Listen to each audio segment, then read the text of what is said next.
convention. Look at us, we're about to go.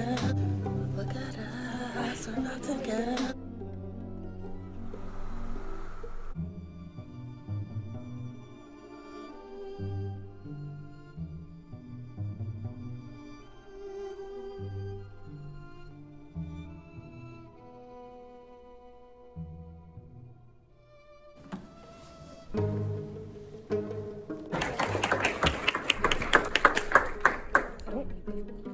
Yeah. Oh, really? Okay.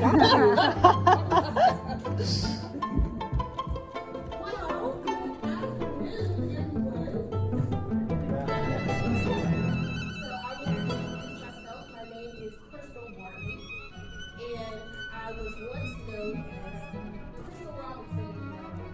So I was told that I should share my story outreach, and I get the opportunity to talk about a lot of other things, a lot of programs, a lot of services, ways I can help. I can be very passionate about those things, and I feel very nervous thinking about talking about myself. So, let's just start from the beginning.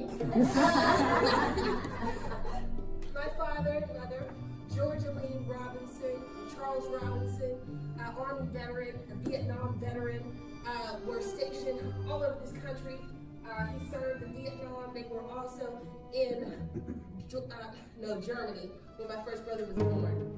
His last duty station was here as a recruiter.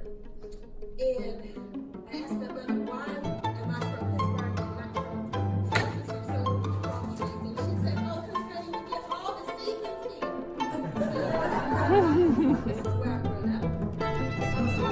Five children, my mother and father birthed and raised and reared. I am the fifth and the only girl. They kept trying until they had Kristal and had my name picked out from the beginning. And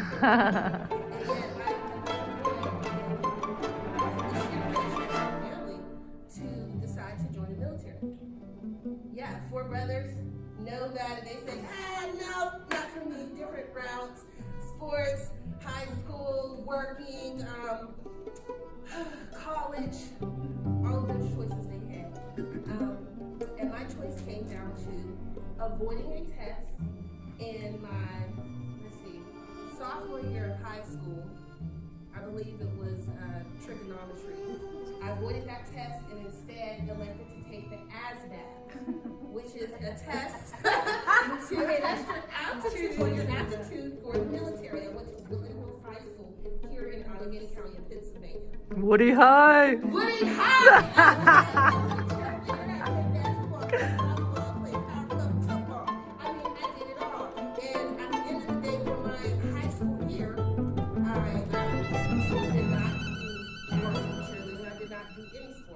I drilled at the Army Reserve Base in Oakdale, Pennsylvania. Right. That's what I decided to do, right? I joined at 17 years old. I had a very powerful conversation with my mother and father about why I was going to do what I was going to do. Ultimately, they were in support. Everyone else is like, you crazy, honey, why would you do that? We can go to college, we can just go live our best life. And I said, hey, I want to set myself up for success because at the end of the day, nobody's going to give me anything. I have to earn it. And I knew the benefits in which the military could provide because my father is in fact a veteran. He did not use the services until he was in his 50s, and he ultimately is 100% veteran disabled.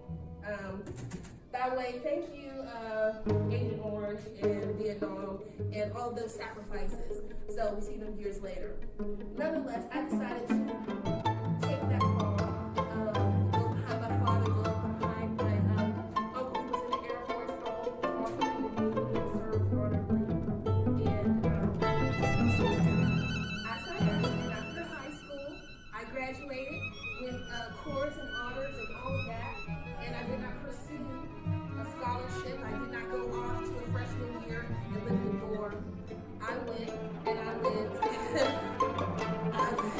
basic training.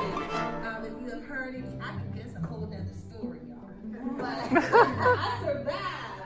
And I went on to be a transportation management coordinator where I was in 4 uses and I did that training and was preparing to embark on my first career, whatever that was. Because mind you, I've been working since I was 16. Not only was I a high school student, I also had a part-time job, and I also was in the reserve. And then when I came back from my training, I enrolled in Community College of Allegheny County. Why? Because I know that education is everything. My parents do not have a college degree, although they have a lot of education. Prior to that, my grandmother was in fact a teacher, and she had a bachelor's degree. So nonetheless, that was important for me. It took me 5 years to get an associate's degree while in the military, working full-time.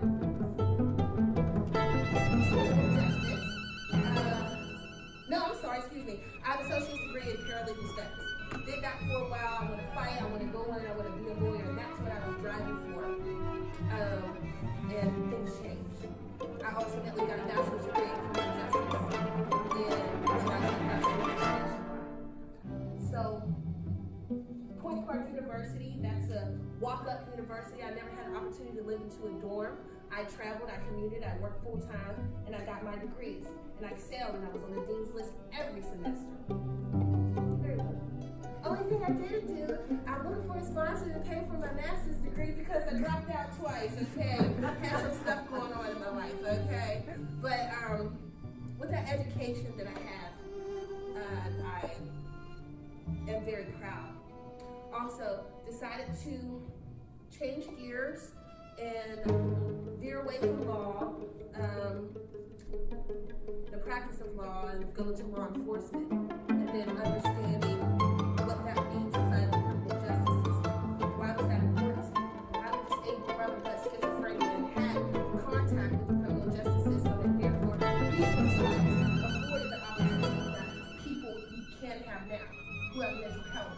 That's not recognized in criminal justice systems, not recognized in the ACJ or the ACIs.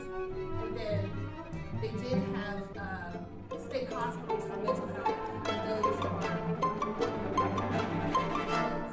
So my passion comes to working with people who were previously incarcerated.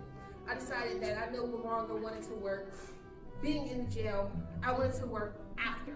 What now? What now when you get out of jail and you have a felony on your record, but you have a child and you want an education and you want to own a house and you want the American dream that everybody else seems to have so easily? Okay, so I work as a federal case manager for people who are coming out of federal prison, for women and men. Those are difficult population that I work with consistently. And my friends, they go, "Oh, are you crazy? How could you work in an institution? How could you work in a halfway house? How could you work with these people?" And I'm like, "How do you draw blood, girl?" That makes me want to faint. Right? So here's my passion as a social service warrior, I would say. I went on to a career as a parole agent for the state of Pennsylvania, and I love that job. That was a good and in one fell swoop, I'm no longer a parole agent. Circumstances which were out of my control happened to me, and it left me in the whirlwind. COVID also happened. A separation from my husband happened. Derailment of my family and my dream and everything that I thought that I needed to be a whole person was turned absolutely upside down, and I did not know what I was fixing to do. And one thing I was not fixing to do was ask nobody for no doggone help. Wasn't nobody going to hand me nothing. Wasn't nobody going to ask me, "Hey, can I help pay your rent? Can I do something for you while your husband is incarcerated? Can I do something to make you not be blacklisted from the state of Pennsylvania, although you overqualify for a lot of stuff?" But you know what? My brother named Amy Knight. She was not able to speak here today, but you will love her because she's very nice. And my brother was selling furniture at Bob's Discount. He met this lady, and he said, "Hey, Kristal, you don't have to pick yourself up from the beach want some help? I met this lady. Here's a picture of her card to Veterans Leadership Program. I have referred veterans for 10 years to Veterans Leadership Program. People who were previously incarcerated. Anytime I had a veteran having a hard time finding